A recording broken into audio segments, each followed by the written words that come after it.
Brick tractor. कुछ समय पहले कलयुग नाम का एक आदमी रहता था। वो बड़ा ही निकम्मा था। उसका वैकुंठ नाम का एक दोस्त था और वो एक ढोंगी बाबा था। दोनों एक दिन पेड़ के नीचे बैठे हुए थे।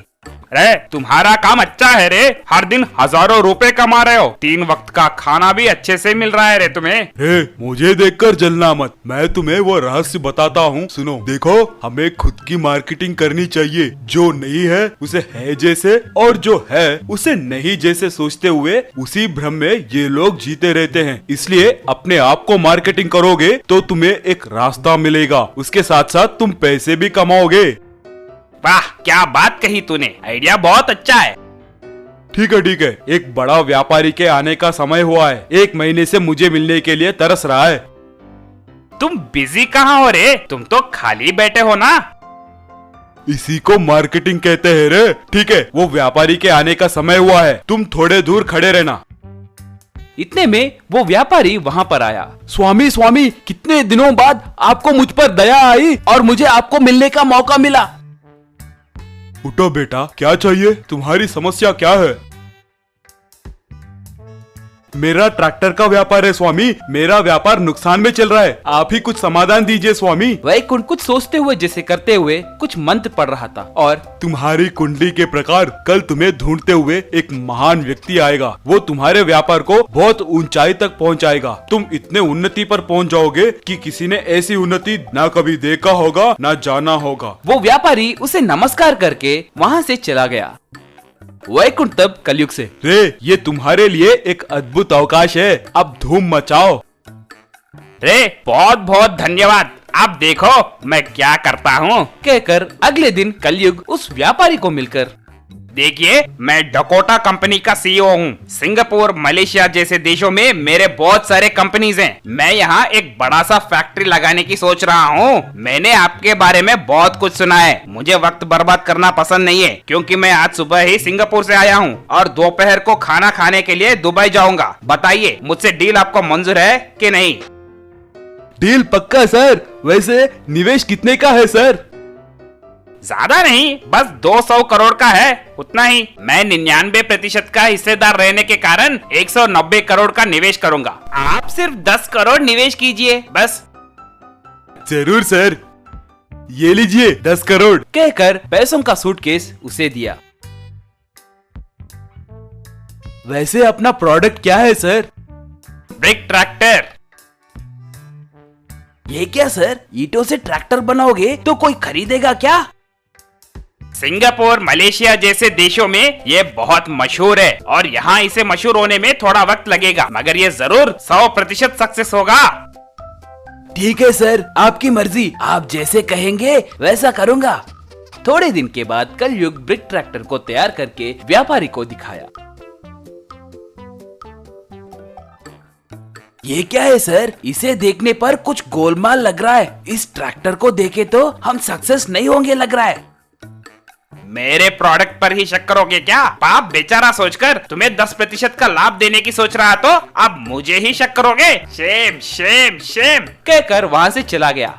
सर, रुकिए सर, कहकर वो जितने बार भी बुलाए कलयुग उसे बिना सुने ही चले जा रहा था। ये क्या? ये मुझे ऐसे बीच रास्ते में छोड़कर चले गया। ठीक है, क्या कर सकते हैं? कहकर वो ट्रैक्टर चढ़कर उसे ऑन किया। बस उस ट्रैक्टर में से एकदम से बहुत सारा धुआं आया और व्यापारी का मुंह काला बन गया।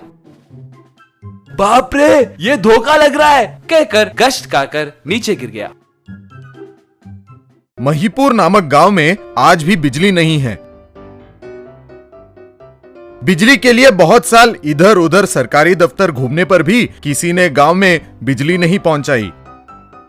गौरीश नाम का एक पढ़ा लिखा लड़का पंचायत के मुखियों को दिखाते हुए, पूरे देश में बिजली है, सिर्फ हमारे गांव में नहीं है। इतने सालों से आप गांव के प्रेसिडेंट रहे हैं, लेकिन बिजली नहीं आ पा रही है। बिजली रहेगी तो गांव सफल होगा, बच्चे पढ़ेंगे, काम करेंगे, और वो लंबी जिंदगी जिएंगे। ऐसा नहीं हुआ तो गांव ही नहीं हमारे जीवन में भी अंधेरा ही रहेगा। इसीलिए कृपया करके अब तो आप गांव में बिजली ले आइए। थोड़ा पढ़ क्या लिया तुमने? उटपटांग बोल रहे हो। गांव में बिजली ले आना चोरी करने जितना आसान नहीं है, वो भी हमारे गांव के लिए। तुम्हें पता है हमारे गांव में बिजली क्यों नहीं है? हमारे गांव पहुंचने के लिए अच्छा रोड नहीं है। इतना ही नहीं, हमारा गांव एक ऊंची पहाड़ पर घने जंगल के बीच में है। यहाँ बिजली पहुँचाने के लिए सरकार को कितने करोड़ का खर्चा होगा तुम्हें पता है? हम इसके लिए कितना घूम रहे हैं तुम्हें पता है? जब वो हम पर दया करेंगे तभी बिजली आएगी। धरना या रास्ता रोको करने से कोई फायदा नहीं होगा। ऐसा तो हमारे गांव में बिजली कभी नहीं आएगी, इनसे कुछ नहीं हो पाएगा, मैं ही कुछ सोचता हूँ। कहकर खूब खोज करके पता किया कि सोलार बैलून के सहारे गांव में बहुत कम पैसों में बिजली ले आ सकता है। अरे वाह, सोलार बैलून के सहारे गांव में बहुत कम पैसों में मैं बिजली ला सकता हूँ। इससे गांव वालों के जीवन में उजाला आ जाएगा। इसके लिए सिर्फ सूरज और हवा की जरूरत है। कहकर सोलार बैलून लाकर उसमें हवा भरने की कोशिश करते वक्त, क्या भाई, बिजली ले आना बच्चों जैसा खेल नहीं, उसके लिए बिजली के खंबे तार की जरूरत पड़ेगी। ये मामूली बात नहीं है। बैलून में हवा भर के उसके सहारे बिजली ले आओगे? पागल कहीं के, बच्चा है, कुछ जानता नहीं है। ऐसे उटपटांग हरकतों से लोगों को बेवकूफ बना रहा है। देखते हैं ये बिजली कैसे ले आता है। कहकर उसकी मेहनत को नजरअंदाज करता है। गौरीश मेहनत करके सोलार बैलून्स के सहारे गांव में बिजली ले आता है। उस गांव में खंबे पर लगे हुए बल्ब को जलते हुए देख गांव वाले खुशी से नाचने लगते हैं। हे गौरीश, हमारे गांव के पंचायत जो इतने सालों में नहीं कर पाई, वो तुम्हारे अकेले की मेहनत से हासिल हो गया। तुम मामूली इंसान नहीं हो। वैसे तुम्हें कैसे पता चला कि इन बैलून से बिजली पैदा होगी? आमतौर पर सोलर पैनल से बिजली आती है, ये मुझे पता है, लेकिन वो काफी महंगा है। आलोचना करते वक्त मैंने बच्चों को बैलून उड़ाते हुए देखा, तभी मुझे ये ख्याल आया कि मामूली बैलून्स की जगह हम सोलर बैलून्स का इस्तेमाल करके बिजली उत्पन्न कर सकते हैं। लेकिन इसका देखभाल कैसे करेंगे, ये सोचना पड़ेगा। तुम फिक्र मत करो गौरीश बाबू, हम इसकी देखभाल करेंगे। कहकर भरोसा देकर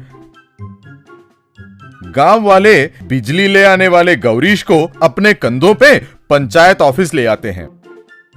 प्रेसिडेंट साहब, आप बस इस पद को छोड़ दीजिए। आपसे जो इतने सालों में नहीं हो पाया, वो इस लड़के ने कर दिखाया है। इस पद के लिए ऐसे पढ़े लिखे लोगों की जरूरत है। ये गांव को सुधार कर उसे सफल बना सकते हैं। हमारी बात मानो और इस पद से हट जाओ। गांव के प्रेसिडेंट को बहुत गुस्सा आता है। ठीक है, ठीक है, ऐसे लोगों का सम्मान करना चाहिए। मैं तुरंत इस पद से हटकर गौरीश को इस पद पे बिठाने के लिए तैयार हूँ, लेकिन चुनाव में आप लोगों को इसे जिताना पड़ेगा। वही है ना प्रक्रिया? कहकर रात को अपने आदमियों से एक बैलून आइडिया के सहारे उस गौरीश ने गांव में अपना इमेज बहुत बढ़ाया है। लोगों के समर्थन से बैलून की तरह वो भी बहुत उछल रहा है। इन लोगों को अगर दर्द होगा तब वो ही खुद इसे नीचे ले आएंगे। ये सब तभी होगा जब हम उस बैलून से हवा निकाल देंगे। कहकर लोगों को भेजता है।